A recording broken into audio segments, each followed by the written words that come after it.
Declaration झालं आणि बरेचसे कार्यकर्ते पदाधिकारी सगळ्यांचे फोन आले. मी खरं म्हणजे काल आम्ही आग्र्याला होतो. जो त्यावेळेला छत्रपती शिवाजी महाराज चातुर्याने बाहेर पडले आग्र्यावरून आणि राजगडला आले, तो दिवस कालचा होता. त्यावेळेला 17 ऑगस्ट 1666 रोजी राजे तिथून निघून आले आणि त्या दिवसाचं औचित्य साधून गेली 7 वर्ष आपली लोक तिथं दौड यात्रा सुरू करतात. मशाल यात्रा म्हणजे आग्रा ते राजगड हा 1300 किलोमीटरचं अंतर पार करतात आणि त्याला आम्ही स्वतः, त्यानंतर जयकुमार रावळ आम्ही होतो, तिथले मंत्री होते.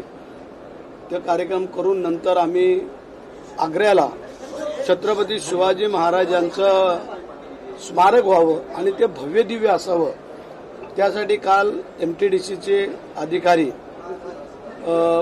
उत्तर प्रदेश आणि महाराष्ट्र आणि आम्ही हे संयुक्त मीटिंग झाली आमची आणि त्याच्यामध्ये कुठे जागा असावी, कसं असावं आणि स्मारक केवढं असावं, कारण स्मारक छत्रपती शिवाजी महाराजांचं हे देखणं असावं आणि आग्र्याला होतंय तर ते चांगलं असावं, अशा प्रकारचे कालचं आमचं नियोजन होतं. काल आम्हाला तिथं कळलं, समाधान वाटलं. आता ठीक आहे, मंत्री तर आहेच, आता पालकमंत्री झालेलं आहे. आता जिल्ह्याच्या विकासाकडे आणि सगळ्यांना बरोबर घेऊन जाण्याचं काम आम्ही एकूण जिल्ह्याला 7 आमदार, 2 खासदार, त्यामध्ये 2 आम्ही मंत्री आहोत. आमचे जिल्हा परिषद अध्यक्ष, उपाध्यक्ष आहेत, जिल्हा परिषद सदस्य आहेत, पंचायत समिती सभापती सदस्य आहेत, नगराध्यक्ष आहेत, महापौर आहेत. अशा प्रकारे सगळ्यांना बरोबर घेऊन जाऊन आम्ही काम करायचं ठरवलेलं आहे. आज आम्ही संध्याकाळी अलिबागलाच वस्तीला जाणार आहोत. उद्या पहिली आमची एक उद्योग खात्याची मीटिंग आहे की जिल्ह्यासाठी आमचा एक प्रोग्राम आहे आणि त्यासाठी आम्ही उद्या चाललोय आणि आमच्या कामाला सुरुवात करू. राष्ट्रवादी काँग्रेस आणि शिवसेना असा वाद जो आहे तो संघर्ष पाहायला मिळाला. अखेर या वादाला पूर्णविराम मिळाला आहे का, मनोमिलन झालंय का? ज्या दिवशी अनिकेत तटकरे यांना विधान परिषदची सीट आम्ही सोडली आणि त्यांची सीट बिनविरोध झाली, त्याच दिवशी आम्ही सगळं संपवलेलं होतं आणि वादविद आता काय राहिलेला नाही आहे आणि आम्ही सगळे हातात हात घालून जिल्ह्याचा विकास करायचं ठरवलेलं आहे. थोडाफार तर झालंच. आपण जर पाहिलं की 2.25 वर्ष आम्ही होतो आणि 2.25 वर्षानंतर नाशिकाने आमचं दोघांचं पालकमंत्रीपद झालेलं डिक्लेअर. पण हरकत नाही आहे, ती जी काय भर आहे ते आम्ही भरून काढू. जे काय कामांचे असेल, कसले असेल तर ते आम्ही करू आणि जिल्ह्याला आम्ही प्रगतीपथावरती आहे. रायगड जिल्ह्यामध्ये तटकरे कुटुंबियांचं वर्चस्व आणि त्या वर्चस्वाला कुठेतरी एक त्रस्त स्थानिक जनता होती, त्याला कुठेतरी आता पुनर्विराम मिळेल का? ते आता तसं आम्ही नाही सांगू शकत त्रस्त किंवा काय. आता आम्ही सगळ्यांना बरोबर घेऊन काम करायचं आहे आणि ते आम्ही करू. रायगड जिल्ह्यामध्ये कोकण गोवा जो महामार्ग आहे, मुंबई गोवा महामार्ग, त्याचा सर्वात मोठा भाग जो आहे तो अजून अपूर्ण राहिलेला आहे. तो कधी पूर्णत्व असेल? कारण रायगड जिल्ह्यामध्ये तटकरे कुटुंबियामुळे हा हायवे जो आहे तो पूर्णत्व येत नव्हता, अशी ओरड होते, ती आता पूर्णपणे होईल का?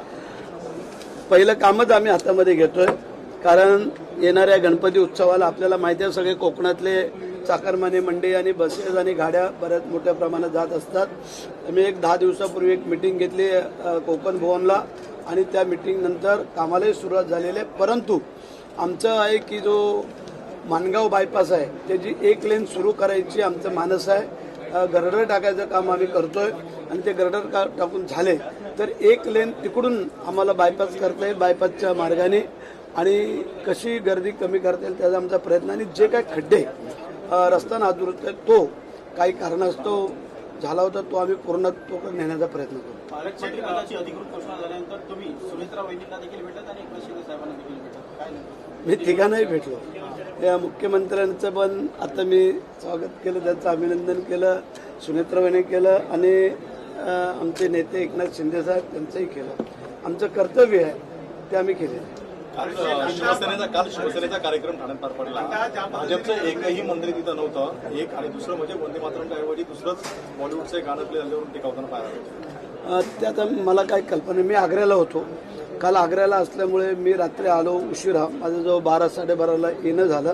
ते मला काही ती कल्पना नाही, ते तुम्ही साहेबांना विचारा. मनोज जरांगे पाटील आहेत, पुन्हा एकदा आंदोलन आहे ते करणार आहे, त्यामुळे कुठेतरी वाटते का पुन्हा संघर्ष सुरू करणार? असं कालपासून टीव्हीला बातम्या सुरू झालेल्या आहेत की 29 तारखेपासून त्याचं असं म्हणणं आहे आणि त्याला काही कारणं आहेत. परंतु आमचे मुख्यमंत्री, उपमुख्यमंत्री दोन्ही, आमचे इतर सगळे मंत्री. लोकशाही मराठी ऐका, पहा, जागरूक रहा.